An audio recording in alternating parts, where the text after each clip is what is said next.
Bendiciones amigos, hoy jueves 7 de marzo. Estamos analizando la lección número 10, lecciones del pasado. Es la historia, aprender de ella en la palabra de Dios. El texto clave nos dice lo que hemos oído y entendido, que nuestros padres nos contaron, no las ocultaremos a sus hijos, contaremos a la generación venidera las alabanzas del Señor, su fortaleza y las maravillas que hizo. Salmos 78, 3 y 4.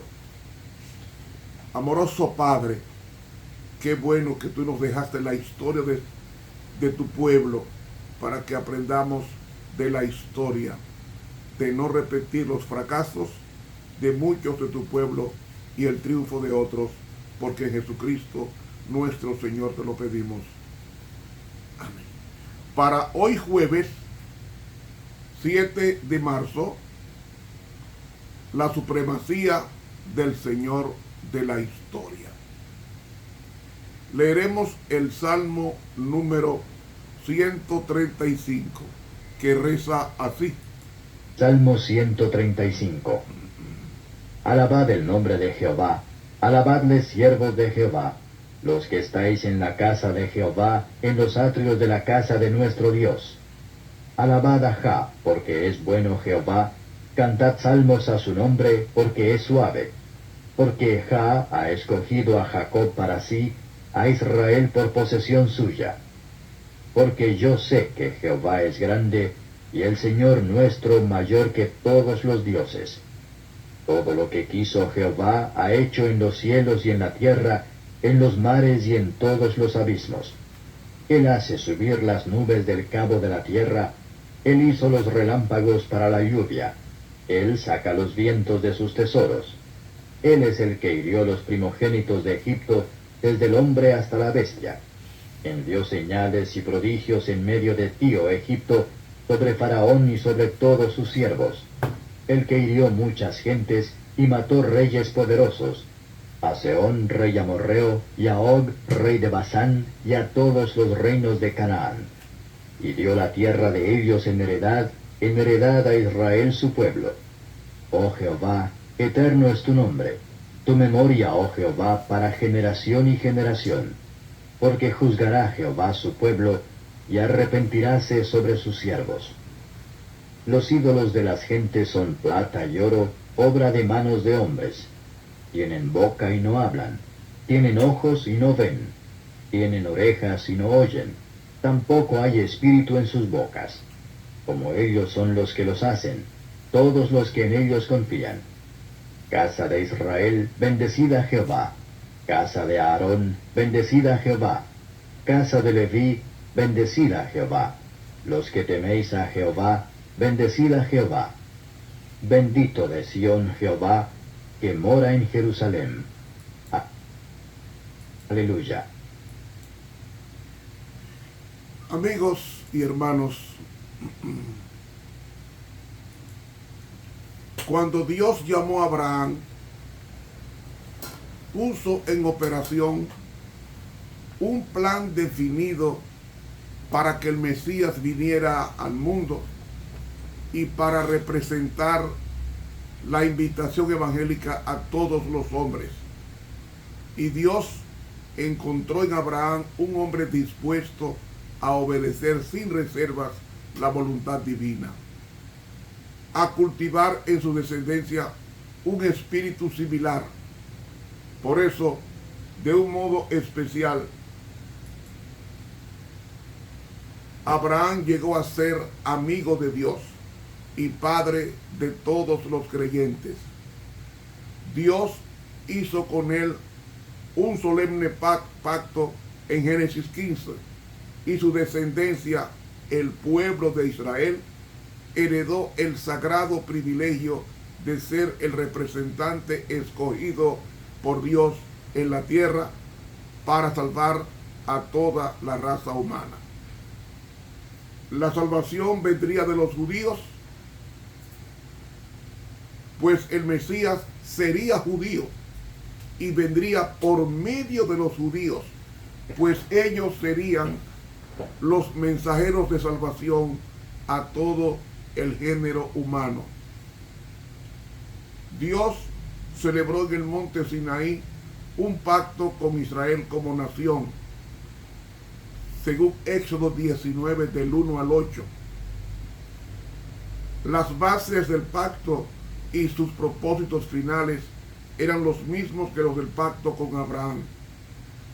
El pueblo voluntariamente aceptó a Dios como su soberano, con lo cual la nación se transformó en una teocracia. El santuario se convirtió en una morada de Dios entre ellos. Sus sacerdotes fueron consagrados para ministrar delante de él. Sus servicios proporcionaron una lección objetiva del plan de salvación y simbolizaron la venida del Mesías. El pueblo podía acercarse a Dios personalmente y por medio del ministerio de un sacerdocio mediador que los representaba ante Dios. Dios dirigiría a la nación mediante el ministerio de los profetas, sus representantes designados.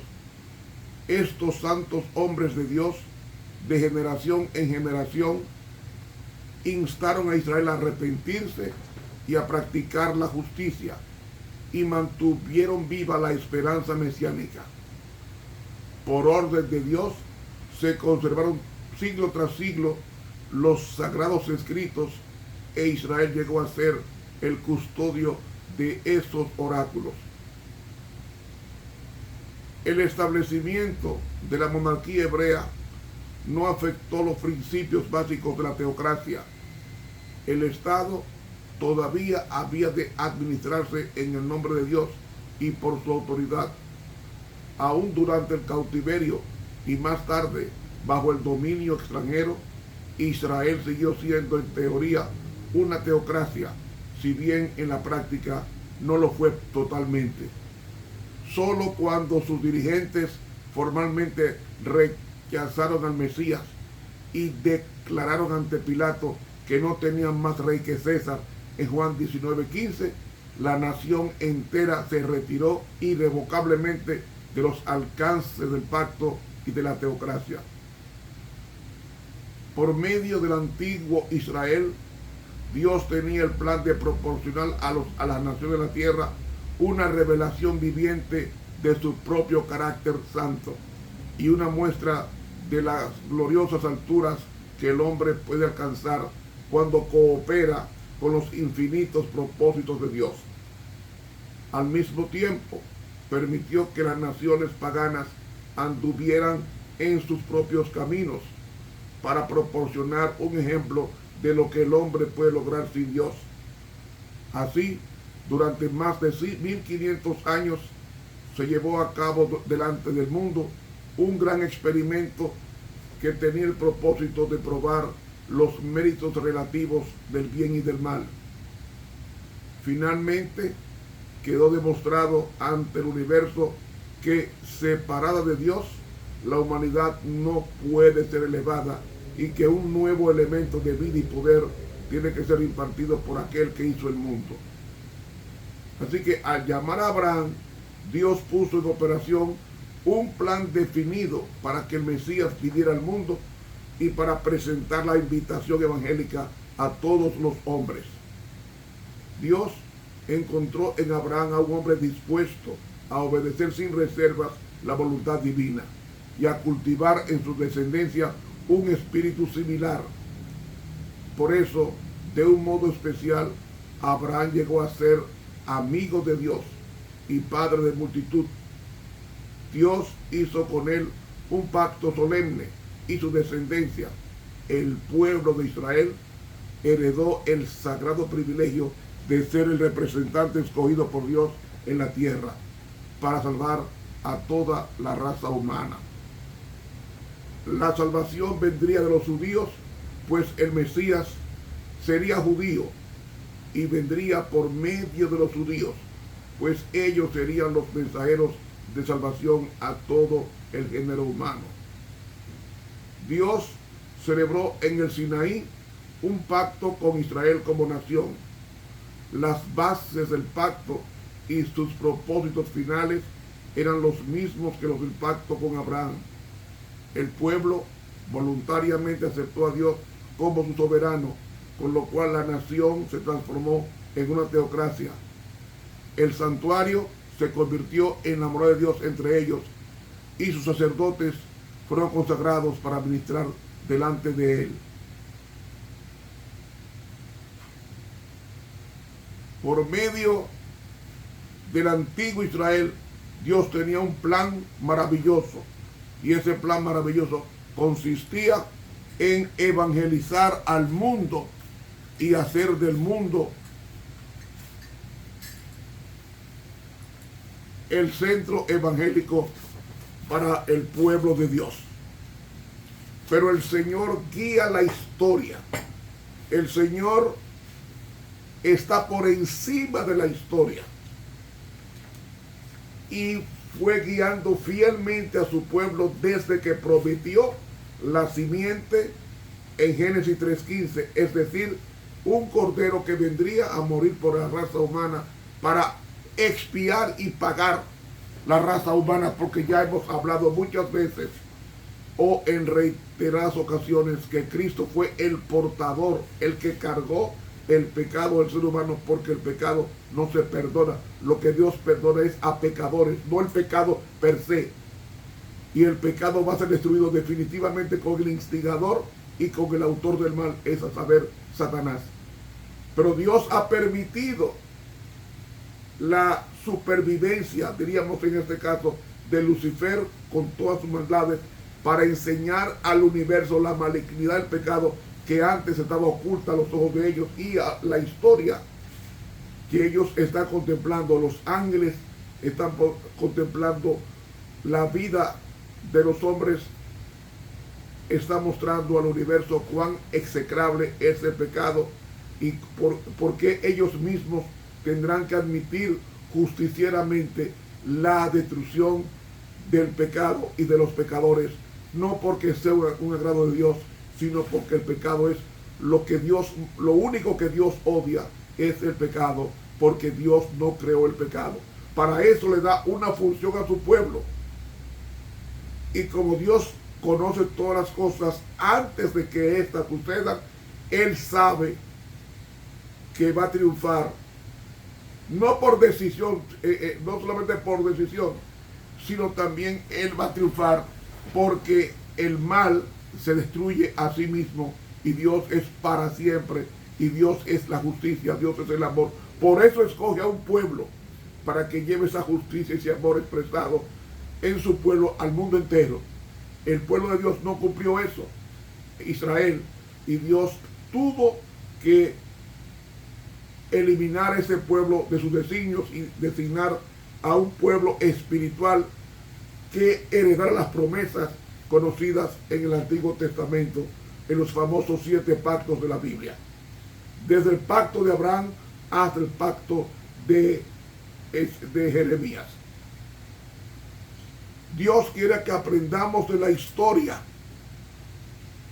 Aquí, así como fracasaron, es una expresión masífica de lo que puede hacer el pecado en las personas que repiten los acontecimientos pretéritos.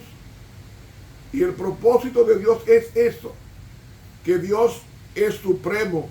Al final Dios triunfará, porque cada día el maligno le está dando la razón a Dios, porque sus obras maléficas son obras que demandan una justicia retributiva, y para eso viene Cristo por segunda vez a aplicar la justicia retributiva y para premiar a aquellos que hicieron pacto con Él en sacrificio. Y nosotros estamos en esos designios. Permitamos en Dios que no lo defraudemos cuando venga por segunda vez. Suscríbase a este canal de YouTube, Ramón Romero. Dele clic a la campanita. Para mañana viernes vendremos el repaso de por qué fracasó Israel al pacto. Dios nos bendiga.